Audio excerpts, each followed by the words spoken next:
Words at War. The National Broadcasting Company, in cooperation with the Council on Books in Wartime, presents on Words at War Russell Davenport's My Country, a poem of America, as adapted for radio by the author himself.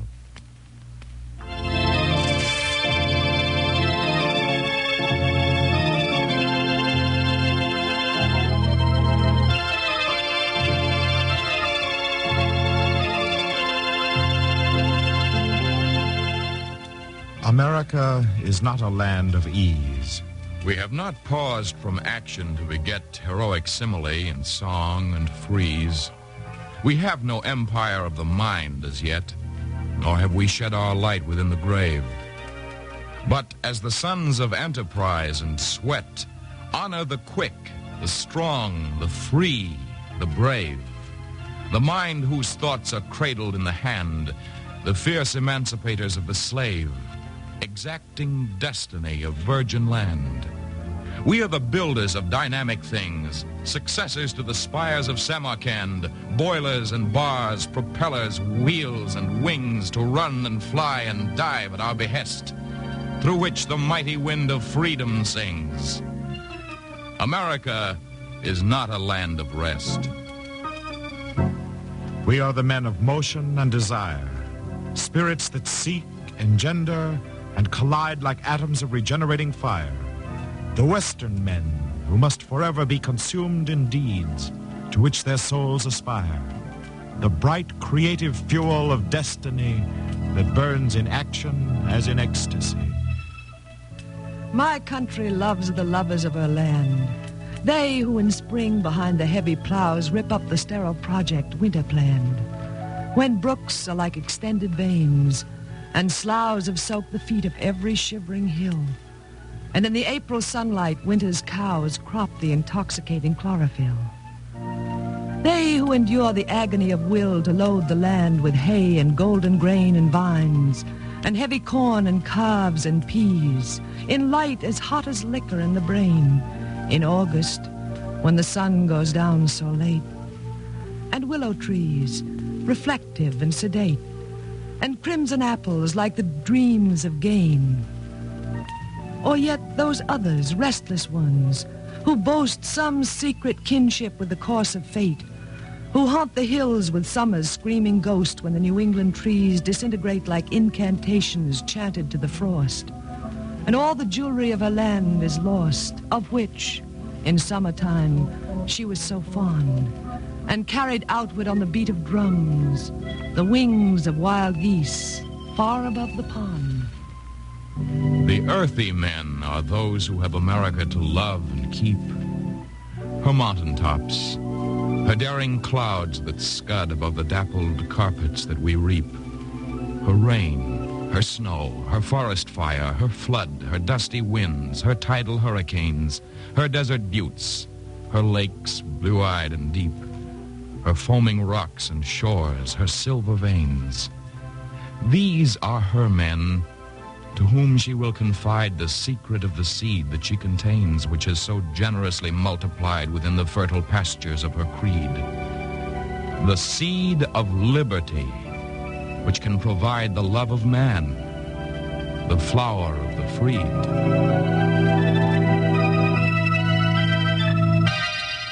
And yet it is not clear. Darkness is all around us, and the cries of dying men, and fear, and other fear. The fear of eyes staring at other eyes, of eyes that stare at nothing to be seen, or at nothing in disguise. Pumpkins in the dark of Halloween. Fear, the image of man in steel and motion.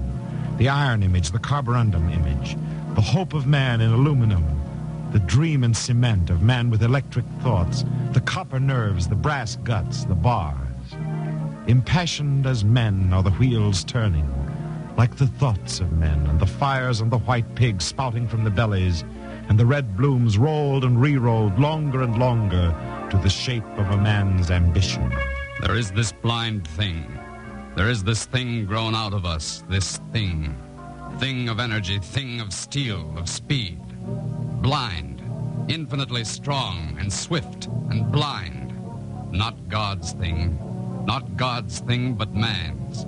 Man's thing. Thing without soul. The dead thing living. Thing evolving out of the beast flesh without the soul of the beast. This is the lathe turning. This is the drill. This is the planer planing. This the jig, the dictator, the indispensable. This is the cutter cutting. This is the feeder feeding. This is the gearbox. This is the slab cutter. This is the go gauge, and this the not go. These are the substances of the dead, the living dead, the animated dead, the nickel steel dead, the chrome steel dead, the hard steel dead, the carbide, the cobalt. The bright machines, the lovely, bright, incredible machines, the goddesses of mind, of space and time, the turning goddesses, the heartless goddesses, the bright, incredible machines, living in motion to destroy the living, living among the living without God. Oh, my country. It is nothing that we must fear. The thought of nothing. The sound of nothing in our hearts. Like the hideous scream of fire engines in the streets at midnight. The belief in nothing. Here are the signs of nothing and the portents where the machines are, and their priests and their prophets. Where the fire is, and only fire. And cinders, and only cinders. And the voices rising up from the cities where the people are, but only voices. We have found nothing. We have seen it, have seen nothing. The face of nothing. We know nothing. We have heard nothing, heard it rant, heard it proclaim the new order of hate, the godless order. The radio face in the darkness of hate, where man ends who is without freedom, is the machine man. The instrument man, the automatic man without soul, where man is without God. Not God's face, not God's face, but man's face. The man face without love, the machine face, the instrument face without faith, without hope. Man face without Christ, the Antichrist. These are the Poles dying. These are the Czechs. These are the dead Jews. These the French running. These the fair cities of Holland burning. These the British driven into the sea. These are the Yugoslavs crushed. These the Greeks starving. These the Russians falling in snow by the million before the machine face. These are the shattering bombs.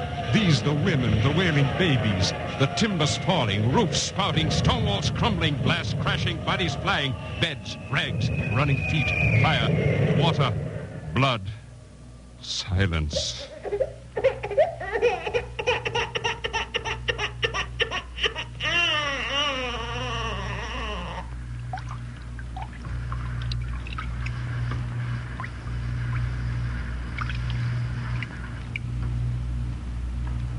And the burnt faces, and the dawn, the gray dawn moving into the desolate cities, moving into the desolate streets, and over the hearts of people, looking over the people, over the looking people, for people in silence, lost and forever buried under the buildings, under the nothing.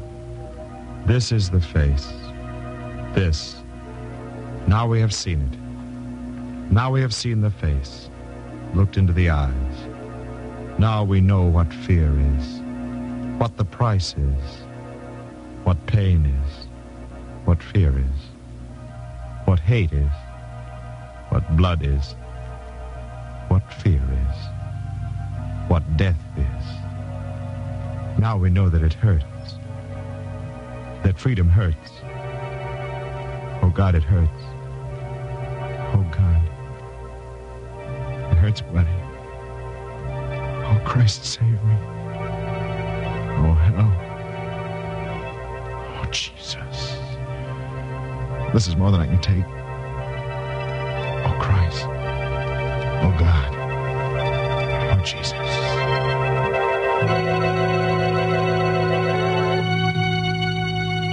There lies an American soldier. He is dead. There is no blood in his hollow cheek. In his twisted hand, there is no nerve. He is dead. Who among us will speak for this man? Who will say what there is to be said? Who will set forth what the dead deserve concerning the dead? Among his countrymen, who will speak? Who will say what there is to be said in behalf of the dead? When Pop got the telegram, he didn't know what to do.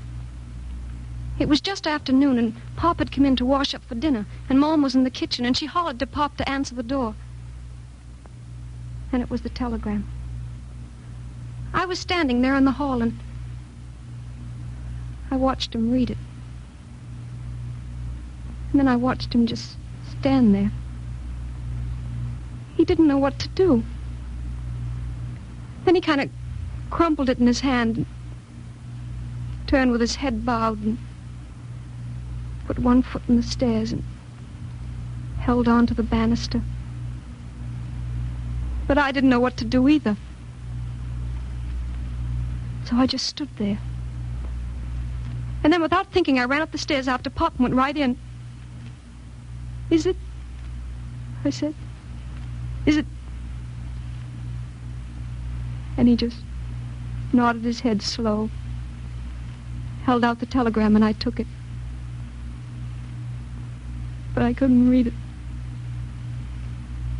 I just saw Adjutant General. Then I saw backward until I saw killed in action. Then I couldn't see anything at all. And I turned around to Pop and just let myself down onto his knees and cried and cried and cried. In the heart, when the dread word reaches into the homes of America, that he who was there like the sun has departed forever, then sorrow falls as the night over the secret places of memory and of laughter, and the hungry shadows of death enclose the living. What shall we say to those who have lost their soldiers? What light have we to show? What words beyond their tears? There were Americans once who believed in God. But we are the unbelievers, the darkened people. We are the generations who've lost the faith. But here an American soldier is lying dead. There is no blood in the hollow cheek. There is no light in the darkened nerve or in the head. Is there none in our midst who can speak? None to say what there is to be said? None to set forth what the dead deserve concerning the dead? Lest he lie forever killed in vain, lost in the dust of the wasted land, dead as the shape of his hollow cheek. Oh, speak, countrymen, speak. There's almost nothing I can say. A memorial service will be held at the Presbyterian Church next Sunday. The whole school will attend. I suggest also that those of you who knew him write to his parents and his sister. Any little word. For my part, I want to say that I believe that Larry died for a reason. That he died for a cause. Freedom. I don't mean that he was thinking about freedom. I doubt if he was thinking about anything except the enemy. And I'm sure that if ever he thought about freedom there in the foxholes, it was never the way we learn about freedom here in books. When he thought about freedom, he thought about you sitting here, his friends. He thought about our town and the life we lead here and the fun we have and the good things that we have to eat and the bright hopes that we all share. These, I'm sure, were Larry's idea of freedom. But as his former teacher, I want to point out that this life of ours, this free life, is not the result of accident. Freedom as we live it here in America is an inheritance from ages past. It was by no mere accident that Larry was called to go out and fight against the declared enemies of freedom. He fought not just to avenge Pearl Harbor, not just for our security, not for conquest. He fought for all that has been gained since men began to record their history, for all that has been gained and all that can be gained and all that will be gained. He fought that you, whose lives still lie before you, may have a chance to carry forward in your lives those long and illustrious gains, those gains which men with freedom in their hearts have made against the enemies of man and the enemies of God. Larry has passed you the ball. Don't let him down. Take it. Press it to you. Advance it. Run with it. He was a generous boy.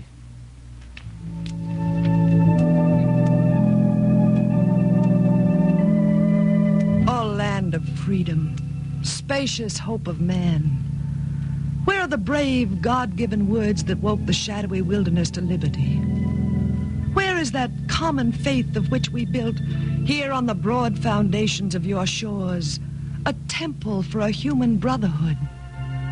Almighty land, awaken in our hearts the ancient spirit, now relaxed in sleep, of liberty, which once inspired our lives, that we may rise from our enchanted soil against the unnatural powers of our time, and with candescent policies apply the universal lessons that we learned in this majestic and abundant school. The principles, the rights, the obligations, the deep and holy structure of our law. These are like water hidden in the hills, the eternal springs of liberty, whose source, though lost beneath the deserts of our time, might yet be redivined and opened up and sluiced into the future of the world. But here lies on the alien shore an American soldier. He lies in the darkness of the dead. He lies in a grave beyond the latch of a secret door. Who can see what there is to be seen? Who can say what there is to be said? Who can compose a last dispatch from the alien shore?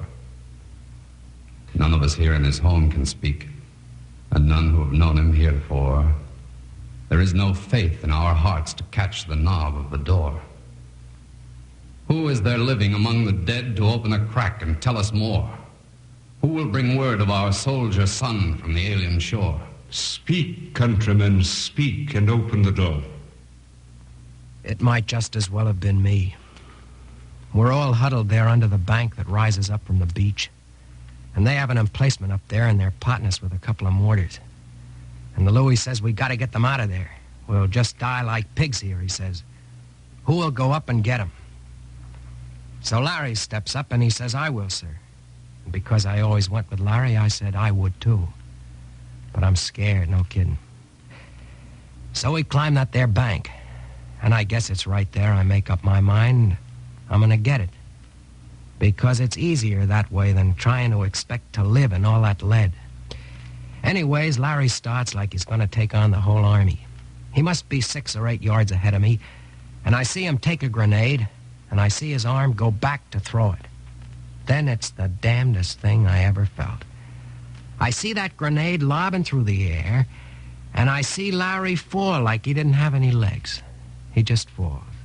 But I swear I don't know whether it's him or me that's hit. It might just as well have been me. Anyways, I fall, too.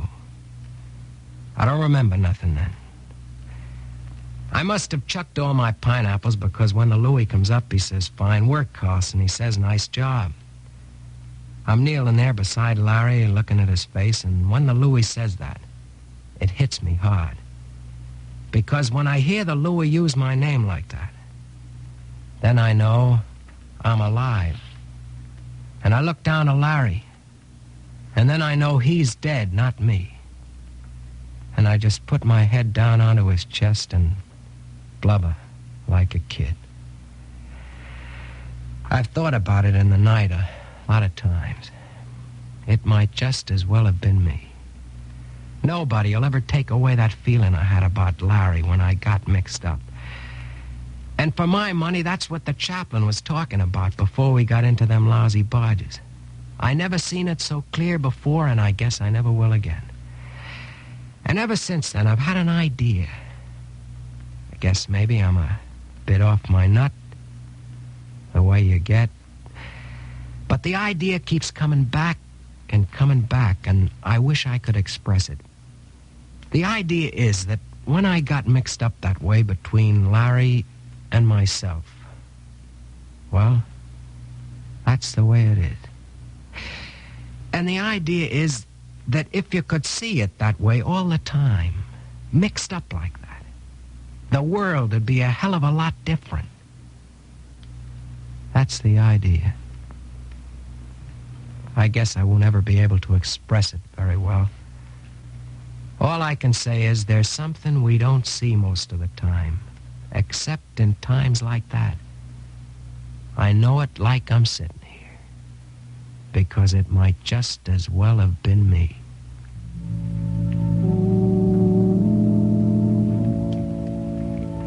On the shore, where the stiff white crosses mark a design for eternity, and the infantry of sleep is forever enrolled in silence, and the lives of men are but numbers, and an alien wind comes up to the beaches, caressing the fallen sons of men of a distant country. Here, at last, the meaning and truth of freedom opens, unsealed, before the eyes of the nations, where death has merged the memories of Maine and Nebraska, of Indian fires in the desert, of bearded live oaks, the motion of Texas grass when the wind is moving, the dusty roads that led to the schools and churches. Here, in the name of freedom, all have been gathered into the perfect union of purposes disunited, a brotherhood of men in the arms of death, who were never aware in life that they were brothers. Read the unsealed message, you who desire freedom, you millions and millions who struggle against each other. Open these graves to discover the secret of liberty shoveled under the earth. Behind the curtain of flesh, as under the crosses, there is one brother of all, and all are one. So now, out of the graves, the boys return to our hearts, like shadows of ourselves.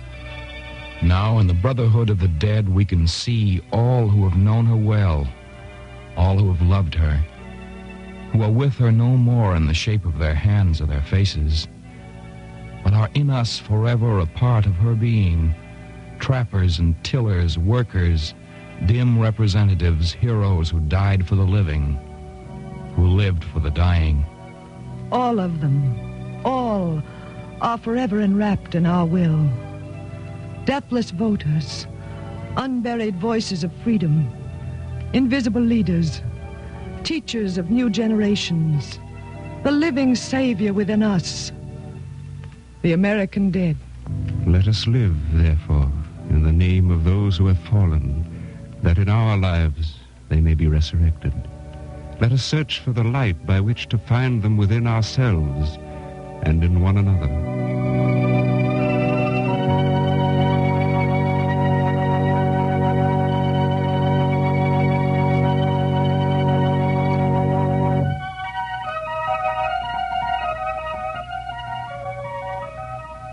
All nations made my flag, the Pole, the Finn, the English and the Irish and the Swede, the Czech, who found in it his origin, the glowing French who helped to build its creed.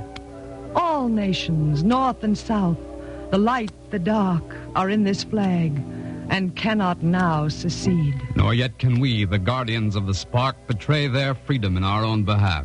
Unless we free those lands, this flag will mark America's freedom cenotaph, where faith for all the world was lost, and hope was hauled at dusk forlornly down the staff. It is not ours. We cannot bound its scope.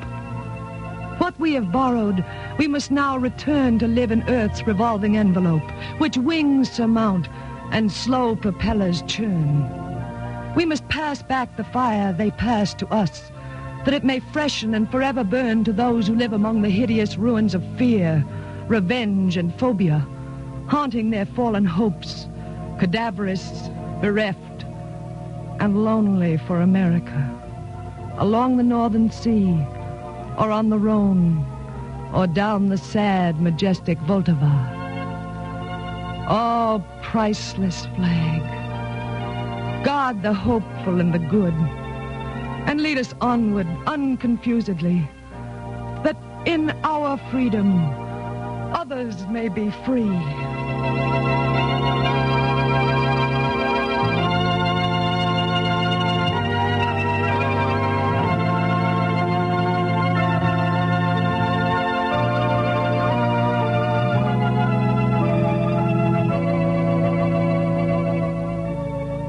America lives in her simple homes.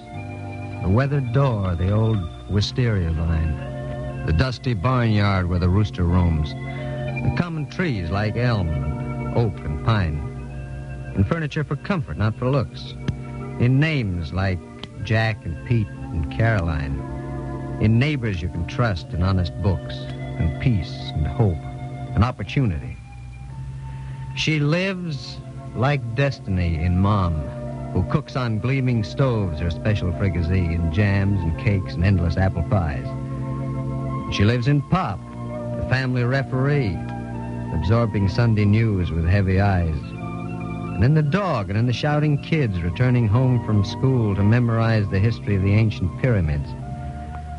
And still she lives in them when darkness wakes the distant smells and infinite katydids, and valleys seem like black and fearsome lakes guarded by windows of American light, while in the wind the family maple rakes the lucent stars westward across the night.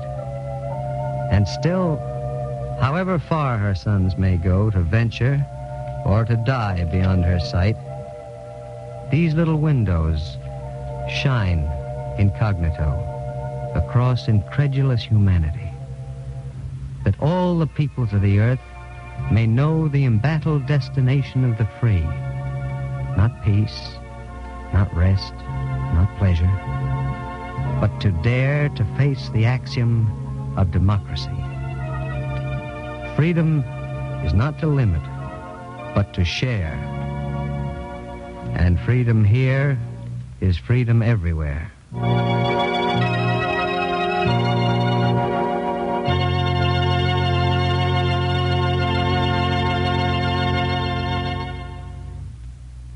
Tonight on Words at War, we've brought you My Country, a poem of America, in a version prepared for radio by the author himself, Russell Davenport.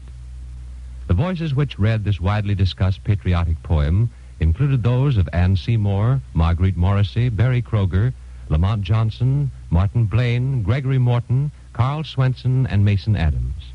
The music was arranged and played by William Meader, and the entire production was under the direction of Anton M. Leader.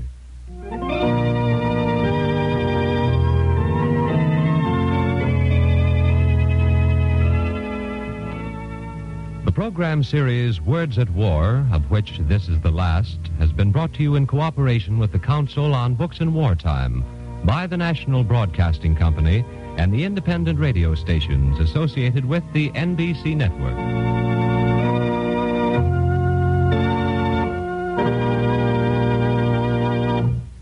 This is the National Broadcasting Company.